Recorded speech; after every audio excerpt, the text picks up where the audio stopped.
Welcome back, everybody, to Pull Hook Golf, the podcast. I'm your host, Matt Cook. Today, we've got a special episode for you. We've got Mr. Brent Grant here, who is our co-host and our tour insider and also a tour member. And then we've got another very special guest today as well, Mr. Ryan French from Monday Q Info. Welcome, gentlemen, onto this special edition of the podcast. And it all stems from something that happened to you, Brent, and something that you wrote about recently, Ryan, around actually the article that you wrote was fantastic. It's called In the Hole. And this is our topic today. So we're going to be talking about a little bit about the dark side to the PGA Tour that a lot of people aren't aware of, familiar with, because guess what? Major media is not covering these topics that are going on in the underbelly of the PGA Tour. And so we're going to go over the PGA Tour's earning assurance program and the tax debacle that affected so many players. But first, let's start off with the background to this entire thing. Ryan, why don't you give us a bit of background to the overall program that we're talking about? Yeah, 2022, Jay Monahan and the PGA Tour. First of all, thanks guys for having me on. Brent, thanks. And Absolutely. it was, so 2022 LIV is starting to actually become a thing and, you know, they're getting a lot of money. So the PGA Tour kind of scrambled for ways to be like, look at, we're doing things too.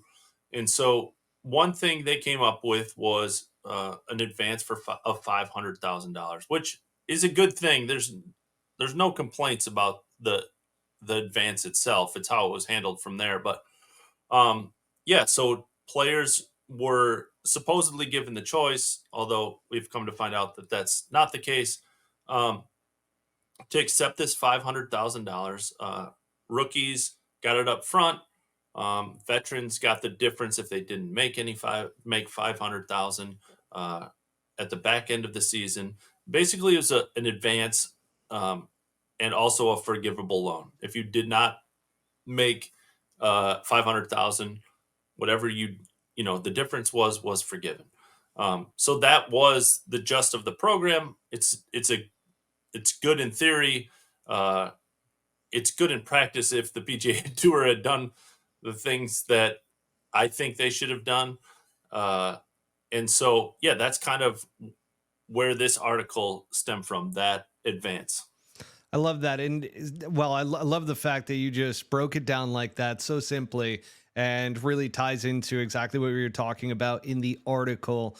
And the part that is interesting to me is that the players apparently in an email were given the ability to decline this $500,000. However, when it actually came out, nobody could actually decline it. And I believe you spoke with one player who was like, it just showed up in my account, even though I didn't want to take it.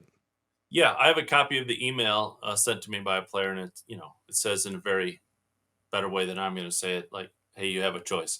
And then, one player I said he's like, I didn't want it. His big thing was like very just, hey, I like to play when I make a cut on Wednesday or whatever. I think that's when you get paid, Brent. Yep. Correct me if I'm wrong. Like on Wednesday, I just like to see the deposit. It's like my reward, whether it's $3,000 at a Corn Ferry event or $100,000. It's just I like to see it, so I didn't want it up front. And so, his was like, hey, I'm not going to take it. If I don't make 500,000, they'll send it to me at the end. So everybody had their own. Like, guys could get it if you want to invest in, a TrackMan, or there's a lot of, as Brent knows way better than I, golf is very expensive. And so to compete on the PGA Tour, swing coaches and physio guys and TrackMans is a huge upfront cost. So, some guys chose what would want it up front. Most guys would, I think, that were rookies. But they didn't give him a choice. That player told me that just showed up in his account one day. Other players asked to have it deferred to 2023 for tax purposes. They said no.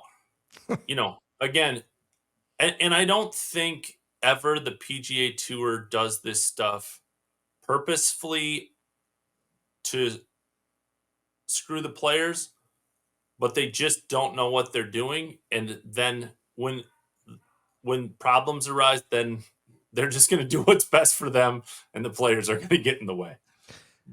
It's, I mean, you put it very politely. I would go on to say that yes, the purpose behind this had good intentions, right? This was supposed to be a positive thing, but how they handled it was very poorly. And now let's get into the actual fact that there was no contract behind this either. So, Brent, did you ever sign anything in order to receive this money? I mean, tell me a little bit about kind of the process that it went through.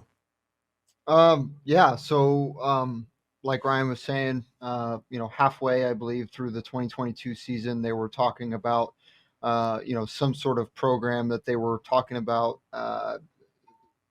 that outlined some sort of base salary that they were looking at other sports, and they said, well, baseball, football, basketball, and whatever all have these quote unquote league minimums, and we think we should have that league minimum as well. And again, much like a lot of the changes with the tour over the last 3 to 5 years, they come in with a really positive thought, and maybe even have some more positive thoughts to back that up, but it eventually it turns very, very sour. So and this was no different. In fact, actually, I would even call this probably the most egregious change that they've made to date until the most recent announcement. But we've got another year to see what happens with that.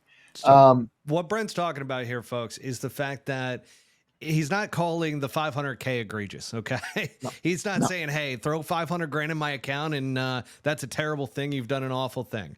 Like I said, I feel like the tour was trying to do something good that everybody was pushing towards, which is covering the costs. I've talked with other Corn Ferry Tour players that have been in debt up to 150 grand after a season of playing out there because of all the travel. And Ryan, you put it very well with all the technology. I mean, you really have to build out a team now around you in order to be able to perform at the highest level. And so that costs a lot of money in order to put all those pieces around you.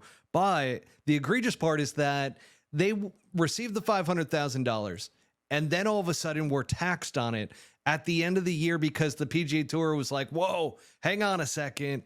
We kind of fucked up here, okay? We kind of messed up. We didn't take out taxes. We didn't know that you were going to have to pay taxes on this. So, Brent, take me through what happened right before Christmas as to you getting notified about this. Yeah. So first thing I'll say is no, we didn't sign a contract with regards to any of the money. There was never a piece of paper that was put in front of us. I believe we got an email detailing how the payback would work. So we took that and ran with it for the entire year. And then right before Christmas, I believe 3 days before Christmas, I got a phone call from the tour player relations people, and essentially it to sum it all up, it was, yeah, we messed up. You owe us $67,000. We didn't see this coming, and oops, sorry. And the subsequent conversations afterwards were detailing what that number came from, and essentially what it came from was the tour paid us the 500 grand, and through the money that we made to pay that back, the states wanted their cut of that money, and so the PGA Tour had to pay that somehow, because obviously we didn't get it because we paid the PGA Tour. So they ended up paying that money for us. And then essentially what they figured out was that they were going to make that burden and take that burden and put it onto us, all of us that didn't keep our card, right? Going down to a tour where you make a tenth of what is made on the PGA Tour. That's not an exaggeration.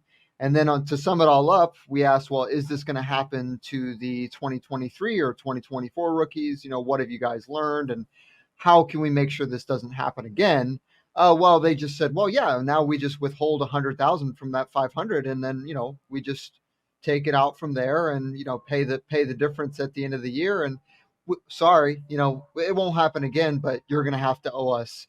And I mean, $67,000 is a lot of money, and I believe they chopped it down by 18,000 non-cash benefits, which was basically them paying the health insurance company on my behalf, which would usually come out of the earnings that I had. I told myself I wasn't going to do this in this episode because it's very serious, but it's that type of somber type of mood around this entire thing. So let's talk about the mistake that was made here. Ryan, who made the mistake here? Was it on the players that, hey, you guys should have known that you're going to have tax implications here? Or was this a mistake made by the tour to where they kind of rushed this program out, and then from there we're like, oh shit, we got to pay taxes on this money? Yeah, I mean, here's the thing I always say, since I've talked about this article a few times, is listen, I know nothing about taxes, nothing. But I know that if I hand somebody $500,000 as a company, that I should probably explore the tax ramifications of that. And then I'll go a step further is the PGA Tour knows that pro golfers have an already complicated tax system. For those listening, you have to pay taxes in every state that you earn money in. So, and this is even another layer of very complicated tax code. I talked to 12 CPAs for this article, and there was probably 9 different answers among the 12, right? So here is the issue is like, if you say it's the player's fault, 2 things. One, we'll get into the actual taxes of it and why they paid taxes before they earned money. But a second of it is, again, PGA Tour should have said something up front. And then the first tournament that they realized that this was an issue, whatever tournament that was, I'm going to argue it was super early. Okay. You owe it to your members to go, even if it was, this article wouldn't have been written if after the Sony in January, if that's when they learned that there was an issue. Sure. They immediately sent an email to the people who got the $500,000 up front and went, hey guys, listen, we're not sure how to handle this. We've made a mistake.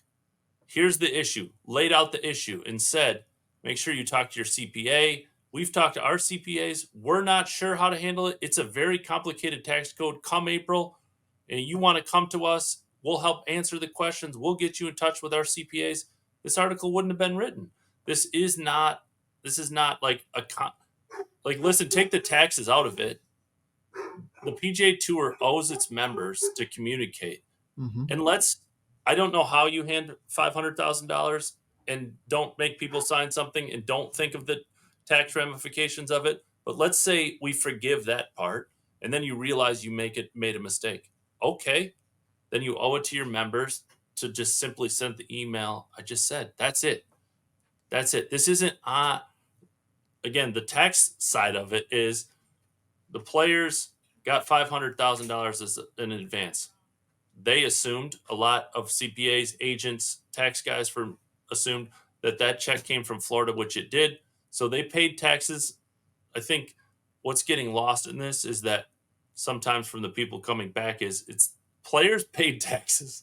They paid it in April. They paid federal taxes. That was probably $150,000 check. They paid state taxes.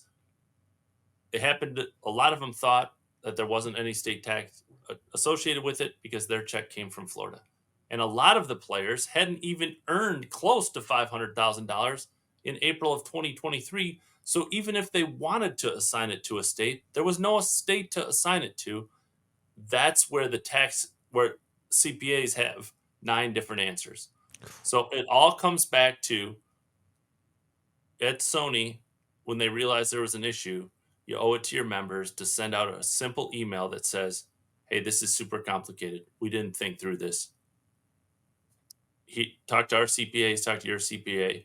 You don't call people who have lost their job and missed at Q school 4 days before Christmas and let them know that they owe $60,000. That's it. That's all there is to it. This is not take all the taxes and all the tax code out of it. You don't do that to your members. I wouldn't do it to my employees. And I know they're not employees, but they're members of your organization that are an intricate part. You just wouldn't do it to it. That makes So, it even worse, right? Being members even exactly. more so than employees. Yes, Yeah. again, Yeah. taxes are a huge part of pro. Brent knows this way better than I. Are the taxes? You pay 25 state taxes, and you like different state taxes. Like, it's a prominent part of off the course shit that goes on every year. They know how important tax stuff is. This isn't like a surprise. No. Like, it's a No. huge, taxes are a huge part of off the course life as a pro golfer. So it Yeah, makes it 100%. even more egregious that it was not communicated. That's all there is to it. Yeah, and as you're talking about it, Ryan, it really makes me think too that because this was an advance, right, that they're going to take the money back from your winnings, that's what actually complicates it even more so, because if it was just a paid out salary, let's say, then that's coming from Florida. You don't owe the state taxes in Florida because there are none. However, it's because the PGA Tour is now recollecting that money throughout the year at each one of the locations in which And the you're player not has an- won money. Yes, and they're not employees, right? So I talked to CPAs who are like, "Oh, this happens all the time. People get advanced." Well, they're employees. They're not independent contractors. Then it's not a loan. Some CPAs were like, "Oh, you just claim it as a loan." Well, it's not really a loan because it's a forgivable loan. So again, all of that adds up into, you talk to 12 CPAs, 9 different answers. That's when, as the PGA Tour, you go to your players and go, "Hey, make sure that this is straight." That's it. This is relatively simple from the standpoint of, you made a mistake. I don't know how that mistake happens. And then you go to your members that you're supposed to protect, all members, and say, "Here's the issue. Make sure you are on the up and up. We'll help if you need to." The shocking thing to me is what happens next, right? With the actual solution that the tour came up with. And why don't you take us through that quickly, Ryan, around what was the result? Like, what ended up happening? We obviously know that there's a tax implication. Did the tour do the right thing, or did they end up putting it onto the players directly? Yeah. I mean, so, they made the players pay it back. Some did it up front. Some did it with their first check.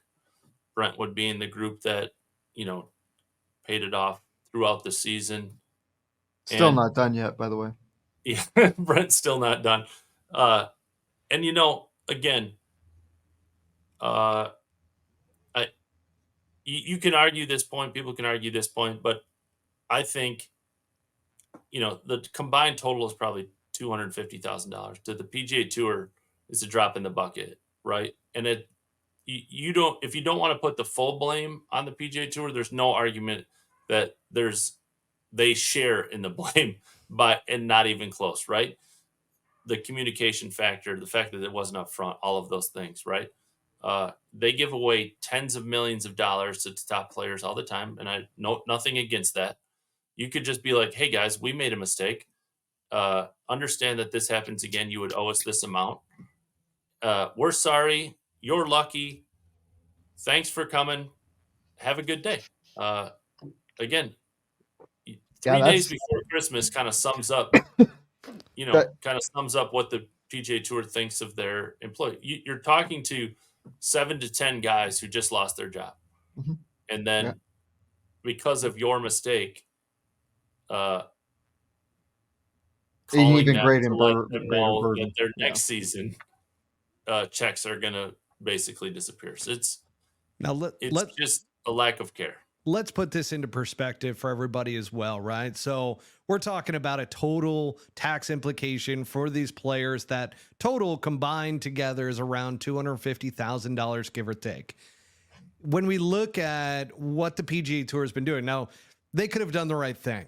They could have absolutely gone to each of the players and been like, "Hey, this is what happened. So next year, make sure that you're aware that there's going to be a tax implication because it's our error. We're going to take it on the chin for this one, and we're going to make sure that we take care of you." And $250,000, like you said, it's a rounding error. I don't know why I stumbled with that word. However, That being said, again, I want to put this into perspective. Scotty Scheffler won over $62 million because of all the signature series, the increased purses that were out there on the PGA Tour this year.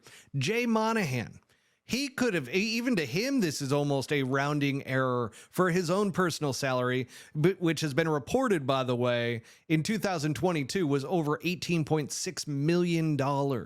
So even the players, like the pack, could have come together and been like, hey, guys, this is kind of messed up that this happened to some of our newer members that received this stipend. Let's go ahead and pool together and actually get this done so that we can make sure that these guys are taken care of.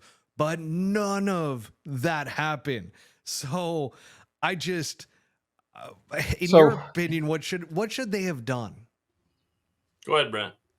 Well, and I don't want to, I don't want to make this a boohoo session and the tour's so terrible session or anything like that. But I think to add a little bit of to what you guys are saying, we've talked to many people. Ryan has obviously talked to dozens and dozens of people about this, from the tour players, people in and around the tour.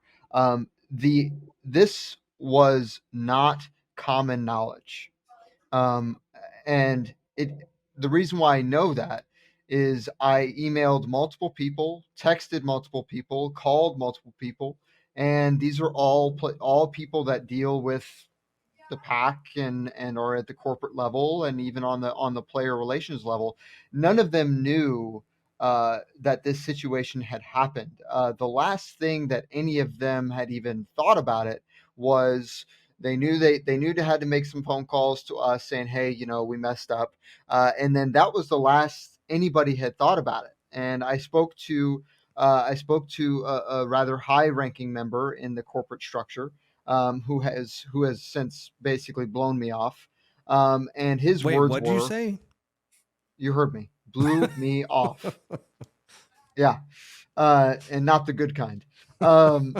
So he essentially kind of shrugged me off and was like, "Hey, I'm just trying to understand this situation, even though I haven't thought about it since January of 2023." So it wasn't on their priority list then, and it's not on their priority list now. So with that said, the amount of money that's thrown around is obviously, like we said, a drop in the bucket. But essentially, I personally had uh, half of my wages garnished, taken, whatever word you want to use, throughout the year. I think I made about $100,000 total, and I think I got about $45,000 of that.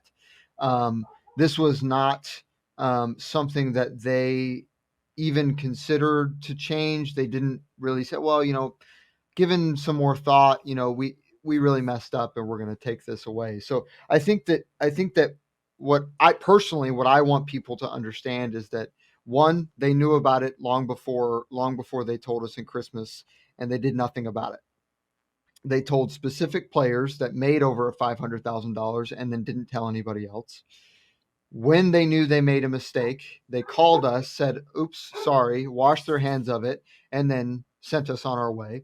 And the third and final thing is probably the most important part, is that even when we have reached out to try to get some sort of solution or remedy to a pretty significant financial burden, and in some cases, like for me, I'm out 50 grand. Um, you know, this is something that they just don't care about. And I'm not going to sit here and say the tour as a whole is terrible. I don't think that. I don't think any of the players are necessarily horrible people, or some evil guy in the back room saying, well, I'm really glad I stuck it to those rookies. I don't think that's what's happening at all. I think what's happening is the tour has made another mistake, and their only job is to take care of the players that pay the bills. And as we've seen with multiple changes recently, those players don't have any issues like that. So why would they care about any of us, specifically people that have kids or a family, or whatever, or struggled for a couple of years like myself? So there is no piece of this where they're talking about caring equals action. Brent, I do want to So ask you though, because you did bring up a point around the timing of this all and everything. And I want to go to the mental impact that this potentially had on you. Like being stressed out heading into a season after playing on the PGA Tour and going back to the Corn Ferry Tour. All of a sudden you have this on your mind. Did it this weigh on you at all throughout the year? yeah, and again, I'm not a woe is me type of guy. I don't believe in excuses. I don't think that this was so terrible that I couldn't overcome it. But on top of a few other things like life, and some other things that went on personally, it got to a point where like towards the latter half of the year, where it was kind of but it's kind of win or bust, and every single event costs about $5,000 to $10,000 if you include a caddy. And so if you can imagine, you got to place inside the top 15 to quote unquote make money. That's something that puts a hyper focus on a result in a game where you can't focus on result. And I did everything I could, and it's not the only reason why I didn't play well, but I can definitely say that it certainly had some pressure. Certainly when asking for help from the people that say, if you need anything, call me. That's at the bottom of every email, and those people just kind of said fuck off. Blow And you so off. Yeah. exactly. Yeah. So Ryan, you spoke with multiple players that were going through this similar situation. What was the sentiment that they had as you were speaking with them about this entire thing? Were they angry, upset? Do you think, like, based off of the conversations you had, that it affected their performance as well? I mean, there was a wide range. I think uh, the biggest thing is even for the people who are like, it is what it is, that they're kind of used to stuff like this from the PGA Tour. So, Mm. resigned to it. Some are like, I just wanted to get it over with, and a lot were frustrated. I think players in the back half of the PGA Tour. I think the changes that we've seen drive that home. Just don't have much of a voice, and the PGA Tour knows that.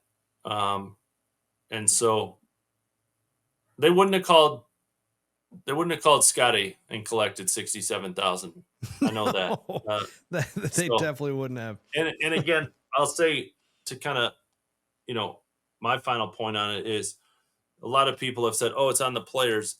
So the next year, the PGA Tour gave players 400,000 and kept $100,000 back. If it was on the players, I promise you, the PGA Tour would not be involved. correct. Uh, they don't want anything to do with players that they don't have to be involved with, right?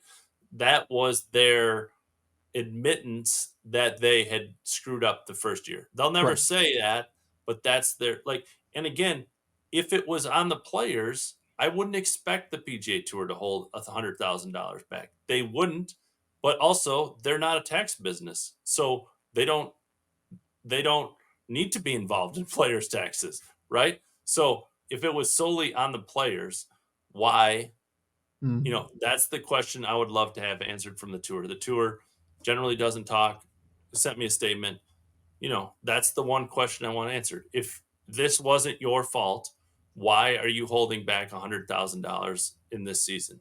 And the answer is because no one's really sure how to handle this. And so they're protecting themselves. They aren't holding the $100,000 back to protect players. I promise you that.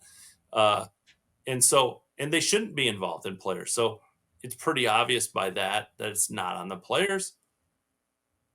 But again, lack of communication, kind of standard operating procedure for the PGA Tour. Again, this was all handled with a simple email in January of 2023 when you figured out this was a problem and said, "Hey, make sure you're aware of this." That's it. It's Yeah. a three line email.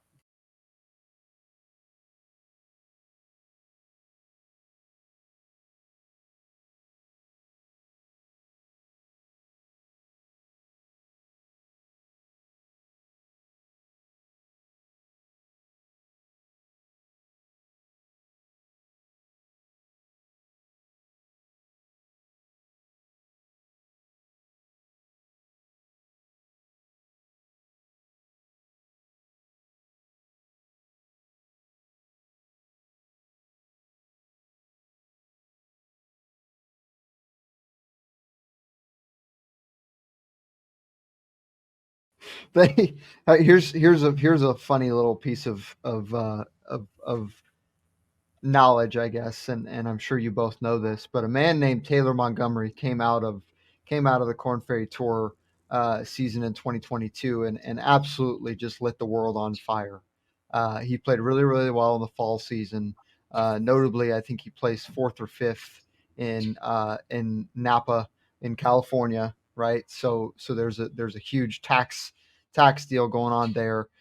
So they knew pretty early, and I can guarantee you they called Taylor and said, "Oh, hey, by the way, Taylor, you made 450,000 over the last 2-3 weeks. We had to take a chunk of that and throw that on top of the 500 because we forgot to pay taxes. Oops, sorry, but don't tell anybody about this, because we don't want this to get out." And I think that's where a little bit of like the issue and the emotional side of this comes out for me.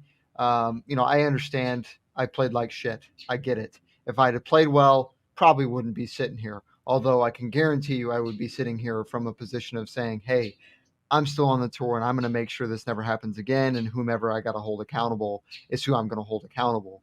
However, because I'm not in that position, obviously I can point a bunch of fingers. But I think that's where for me this becomes kind of an emotional issue because they knew, they didn't tell anybody, and they kept it from 10 players over a quarter million dollars, which is again, nothing. There are 40 plus people that make over $1 million at the PGA Tour. One of them makes almost $20 million a year.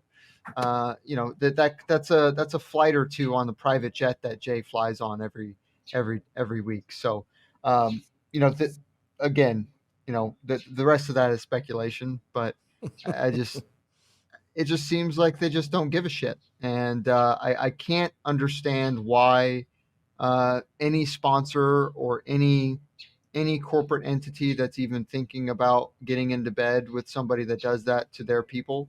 Uh, I just can't imagine why they would do it, and it doesn't surprise me that the PGA Tour is at risk of losing a lot of things, and especially with the federal government. But we could talk about that some other time. Well, I'm going to piggyback off of your statement there, Brent, and just say that it was such an easy fix, in my opinion. Yep. Just go and pay, and just, you screwed up.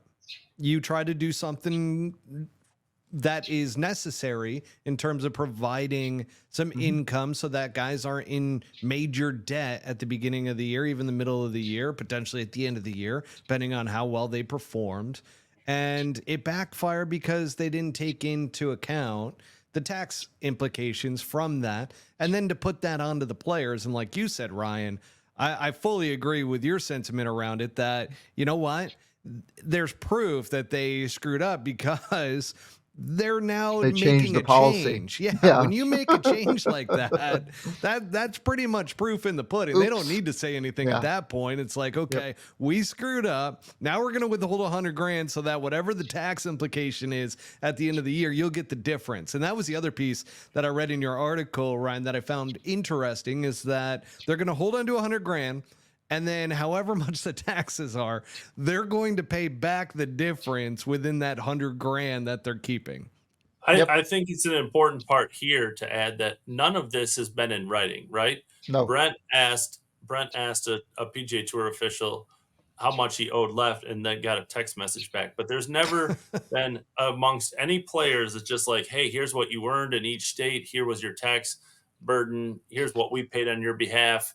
Here's like any other company would do if you're like, hey, I got my check garnished. What's the situation? Okay, here's why we garnished it. Here's the printout, right?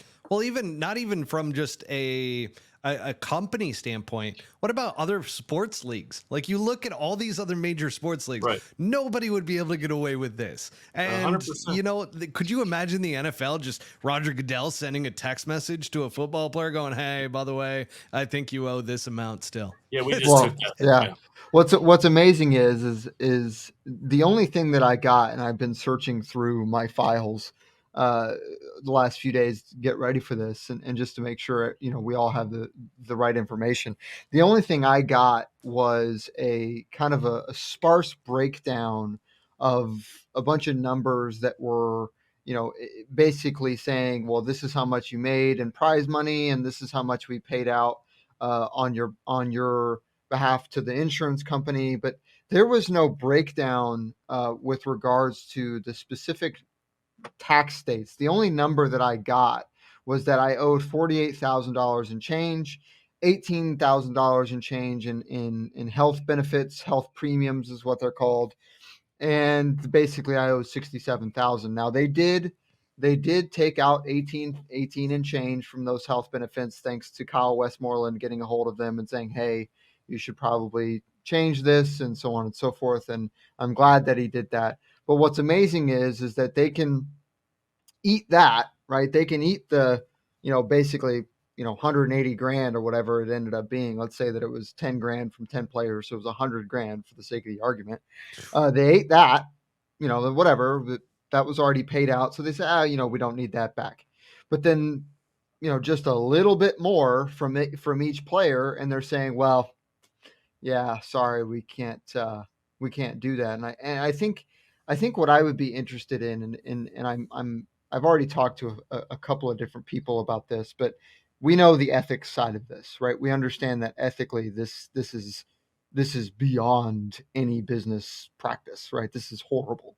But I would be curious to understand whether or not there was even legal precedence for, like, if a CPA were sitting right here and be like, okay, so if you're this, if you're this expert, explain to me how it's okay for them to just say, well, we're going to pay you this money, and then you're going to owe this money, and we're going to take it from you.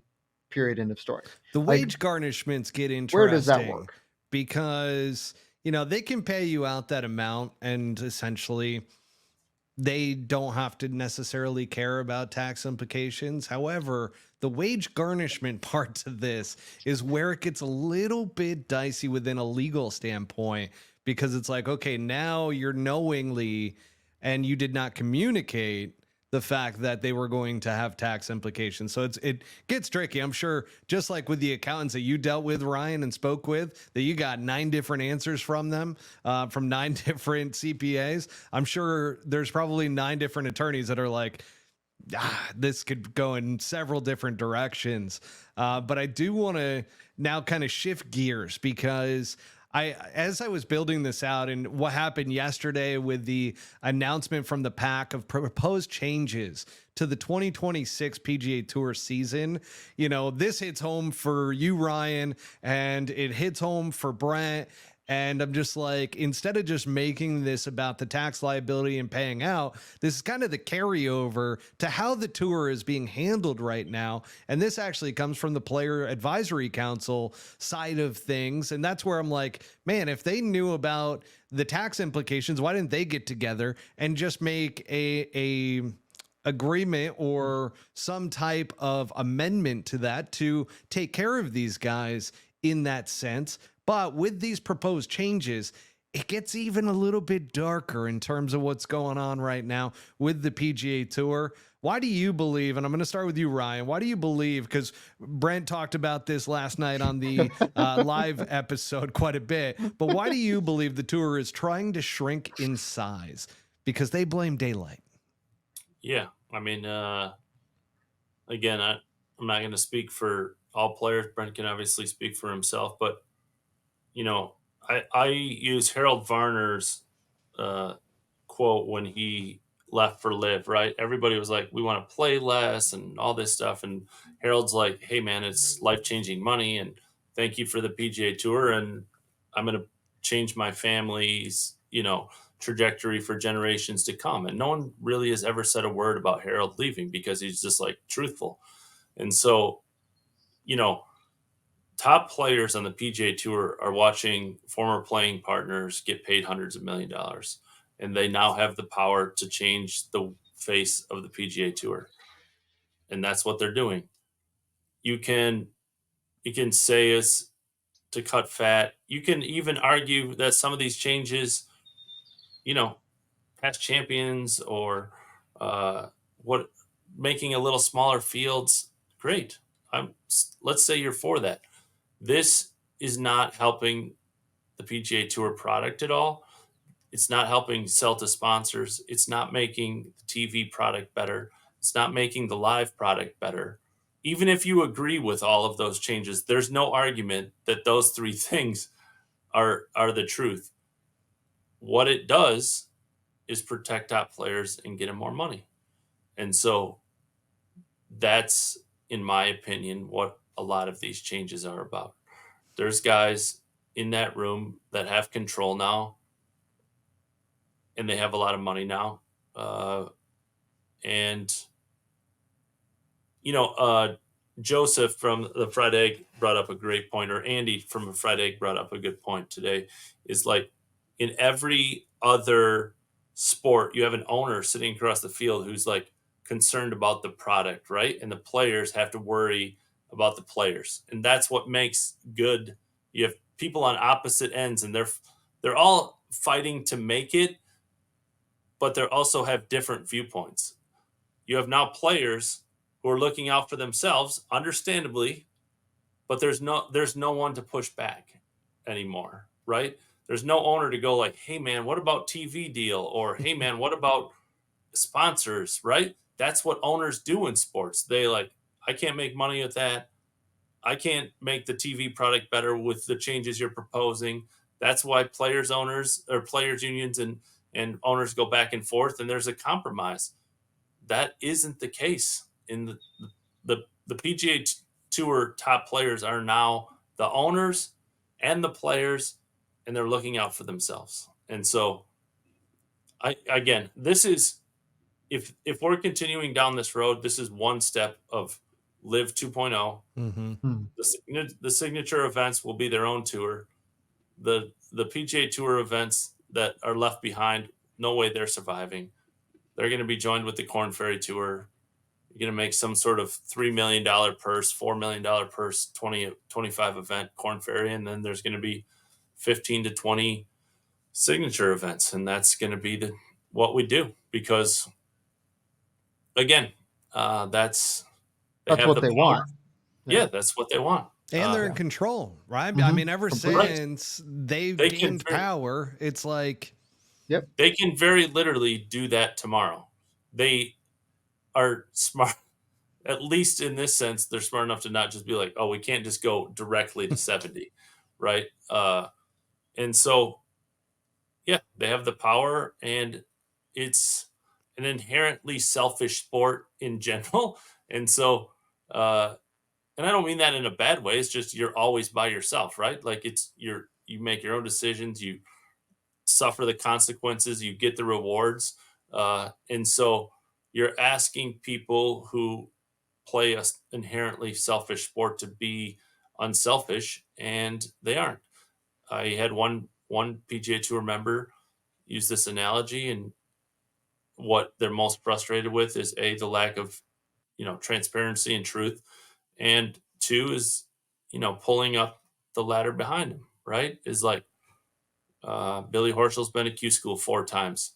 Billy Horschel has kept his card, and I have no problem with this.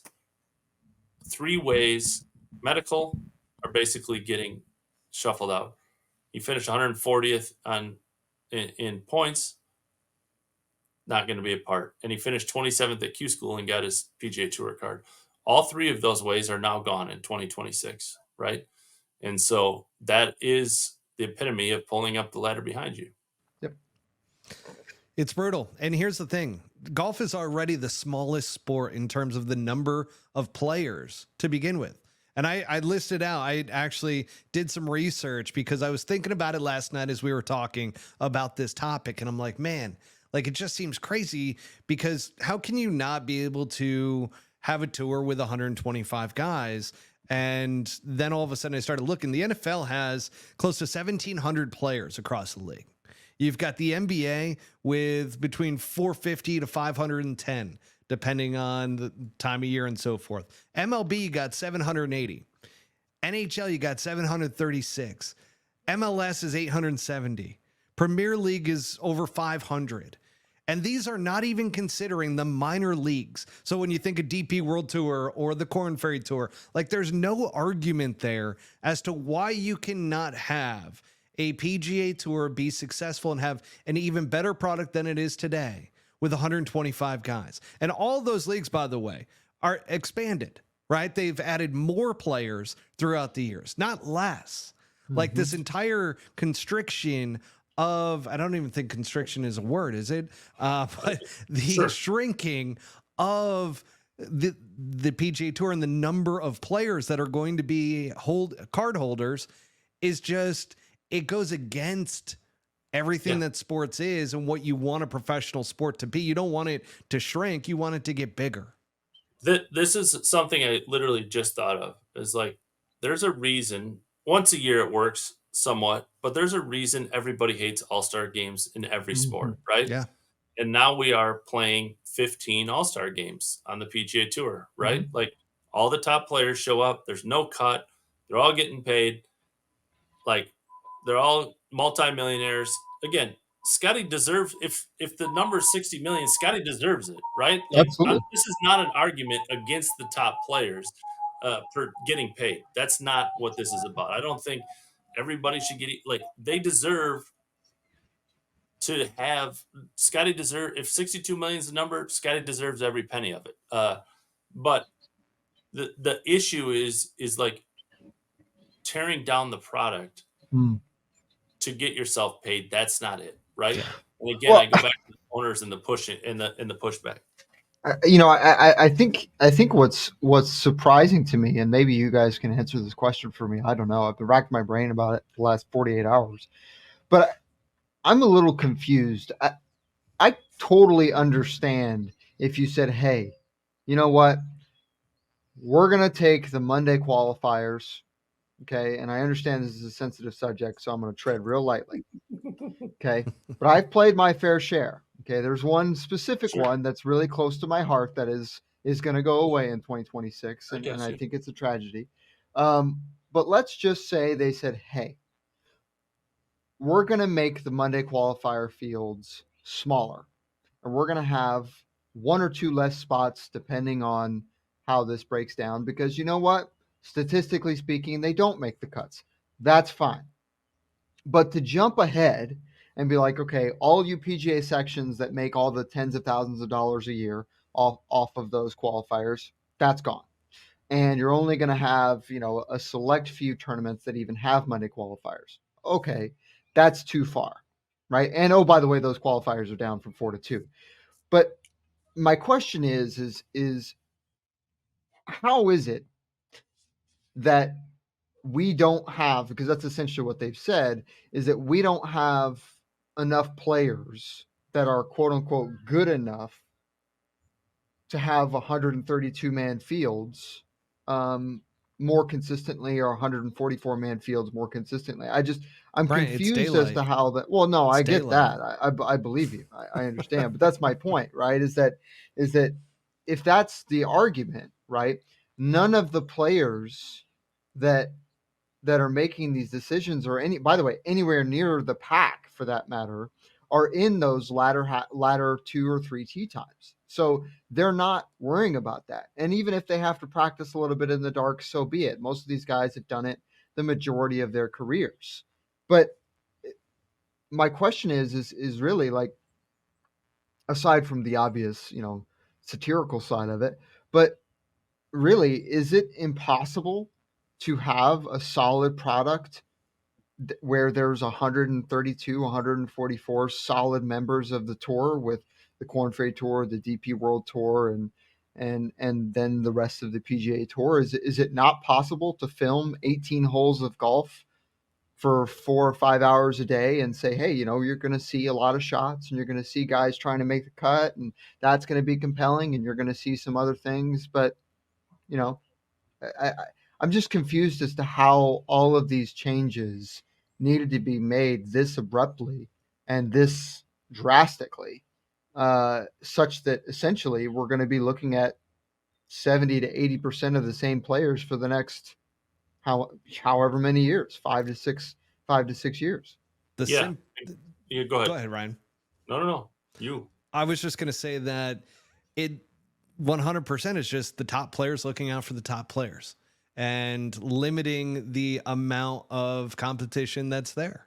That they want this to be a closed, tight-knit system. They don't want some guy coming in on a Monday qualifier and all of a sudden going and winning a golf tournament and taking their money, or even making a cut, and who's not potentially a PGA Tour member. I mean, that's like stealing from them, so to speak. If you Yeah, what about a Nick Dunlap this year? That story's gone. Yeah, I mean that story would be gone. You're absolutely right. Having an amateur come in and actually win a PGA Tour event over Sam Burns. There's so many ways to go about this, right? And I was saying it last night on the podcast, that it is not about limiting the number of players. It's about creating a better product. And there's better ways of going about creating a better product. My question is, what I challenged Billy in the podcast. How does this, let's say you agree with all of these changes, tell me how this improves the product, right? And I went through it. Signature, how do you sell this to fans and how do you sell it to sponsors? You sell it to sponsors by saying what? All the top players are coming? They're already coming. They were coming the last 2 years for the signature events anyway. Yep. Then you go to the John Deere's and you go, hey, John Deere, how is their product getting better? It isn't. Yep. It's not like all of a sudden 10 of the top 15 guys are going to the John Deere. They aren't. 70% of the tournaments. Yeah. Nothing is changing from 25 to 26, except the number of cards. The TV product didn't get better. The live product didn't get better. The sponsors didn't get any more viewers. Is like nothing changed. Nothing is going to change. The 25 season and the 26 season are going to be exact mirrors, except for fields are going to be smaller. Yeah, and the fans won't even recognize it. That's the crazy thing about it. 99% of people couldn't tell you how many people are in a PGA Tour event if you gave them a multiple choice. That's valid. It's irrelevant. This paints an even kind of a darker picture, right? Because they love to take advantage of the stories when they pop up, right? They love to say, well, this guy made it from the Korn Ferry Tour, and look at our system, it really works, and all that other stuff. And I've had to text a few different people every single time a Korn Ferry Tour player wins, which has been several times this year. A Korn Ferry Tour rookie wins on the PGA Tour.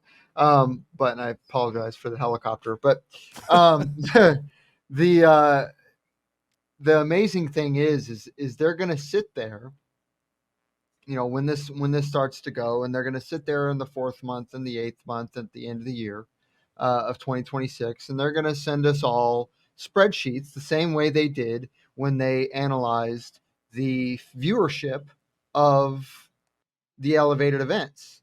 And essentially what has happened is and Ryan and Matt, I know you guys know this very, very well. The viewers were down to, I think it was less than half of what they normally would be during these events. And by the way, and I said this last night, viewership was down as a whole, for sure. Exactly, was down as a whole, right? And you can say, well, the LIV Tour, no, that's total horseshit. But it's not because Scotty Scheffler was the one winning every week, right? Which it's nothing to do with that. It has to do with the fact that they understand that those guys showing up have really nothing to play for other than cash. They're not playing to change their lives. They're not playing to make a cut. I mean, half of the fields were essentially done by halfway through Saturday. They were so far out of it that they just, fuck it, I'll just shoot 4 or 5 over and collect my $100,000 and see you later. It's funny you say that, Brent, because it was about a year, maybe a year and a half ago, when all these changes were starting to be implemented in regards to increased purses, signature series events. But right at the beginning of that, I'm just like, man, it's almost like they're just trying through the media to convince players to stay because of all this money that these guys are going to be making and winning on the PGA Tour. And fans don't give a shit. Fans don't care that an event is $20 million.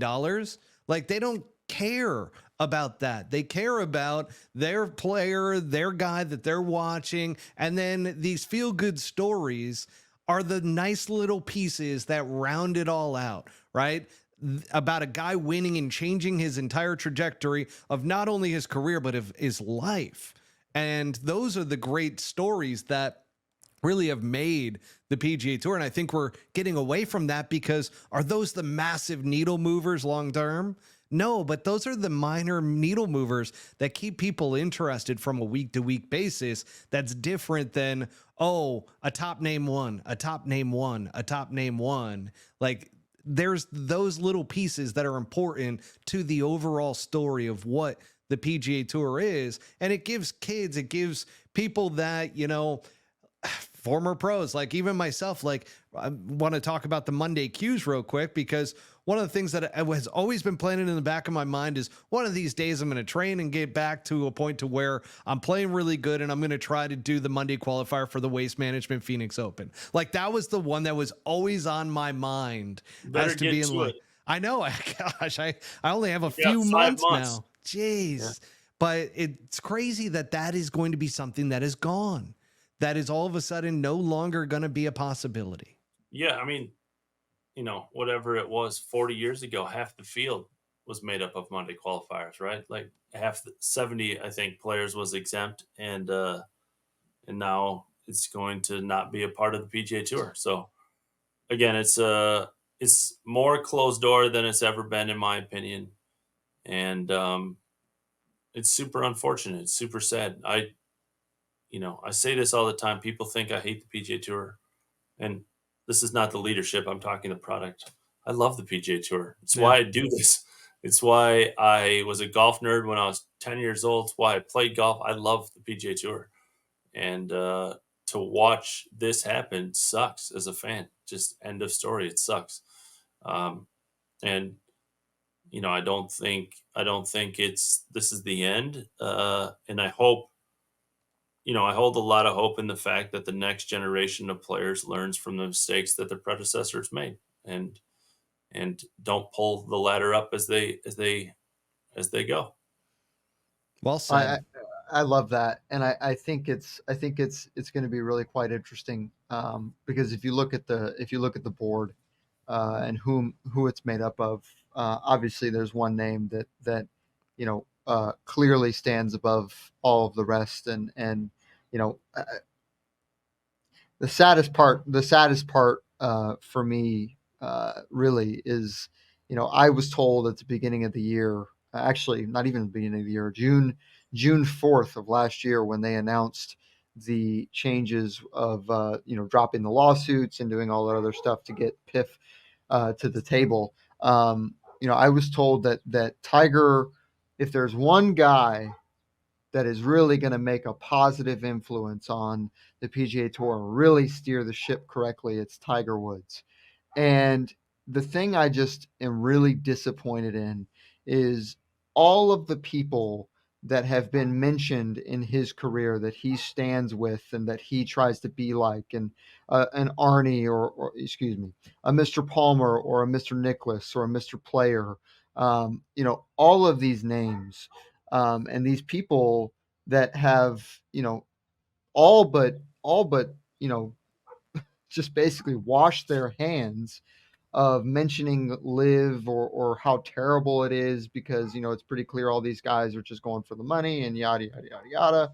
And here we are, a year removed of all the 9/11 commercials and all the BS media, right? And we're sitting here trying to sell a product as if we're trying to make it the best it possibly can be. And it's so disappointing. And it's going to remain disappointing, by the way, even when I get on the PGA Tour and somebody's going to ask, well, why would you try to get on the PGA Tour? And here's my quick and simple answer. I'm really fucking good at golf and I can make a lot of money doing it. So until that's not the case, I'm going to try. But that doesn't mean I can't talk shit and point toward and hold some people accountable. But the crowd goes wild for that one. Just so everybody understands, I just holding people accountable, holding myself accountable is very important. And like I said, I don't make excuses. And I would hope guys that work as hard as they do on their game would be able to open their eyes just briefly to see, the people that they're stepping on. And there's 10 of us that got stepped on by the PGA Tour with regards to the earnings assurance program. And there's probably, let's see, if it's 20 people per event for 40 events, that's a lot of people. So, it's really sad. Okay. And You the want to know plan- the irony in all of this? Greg Norman Jr., okay, loves the Twitter, right? Came out and said that next year there might be a community team that is of Monday qualifiers that would get into an event and make. I might just go full live, guys. I just might just go full live. That's what we all have. I'm in. I keep saying this every time. Pick me. I'm in. Yeah. Let's go. I'm in. We all have a price. We all do. I'm like, well, wouldn't that be ironic if Live Golf becomes the main spot for Monday qualifiers? It would be incredible. You wouldn't be able, you wouldn't have to change your name at all. You know what I mean? So I saw that tweet too, by the way. That got me sad. When it's easy Monday queue on the Live Tour, right? You have a 4 spot to start the season. Okay. Those guys go play as a team. If they finish top 3 as a team, the entire team stays. If an individual finishes top 10, then he stays, and the 3 other teammates replaced, and they play the next week, right? If the whole team doesn't finish top 3 or top 10, then it's a whole new team, right? You can hold those qualifiers in 1 week. You just rank the players, right? 1 to 50. If you're the 30th player, you want those teams to fail week after week, so you get in. If you're the number 1 player, you get into the first event, and you can hold your own spots. Easy, simple, and you'd have 7 billion players sign up for the qualifier. It would be Live is not making any money anywhere. So if they just did a Monday qualifier for the entire season, they'd need 10 golf courses. Oh, at least. Well, guys, I think that right there, I think wraps up this special episode of the dark side of the PGA Tour. It's funny because as we were going, I led into that name for this special that we're doing, and I'm just like, does this really fit? And then the more we talked about it today, I'm like, yeah, it really does. Like this is heading in a dark direction, and it's misguided in my opinion. Oh. And we've talked about that on this particular episode, but I do want to thank you, Ryan, for your time. Mr. Ryan French from Monday Q Info, obviously Brent Grant, who is directly affected by this, and our tour insider and co-host on the Pull Hook Golf Podcast. So thank you for being so open about it too, Brent. I know that this one hits home very directly for you, and I understand why you're bitter about the whole damn thing, especially as we've gone through all of this. But folks, as per usual, make sure to tune in. We're live on Tuesdays at 7 p.m. Pacific time. And on top of that, there's changes being made, big changes being made around the Pull Hook Golf Podcast. But stay tuned, and thank you, everybody. Until next time, peace out. A-Town down.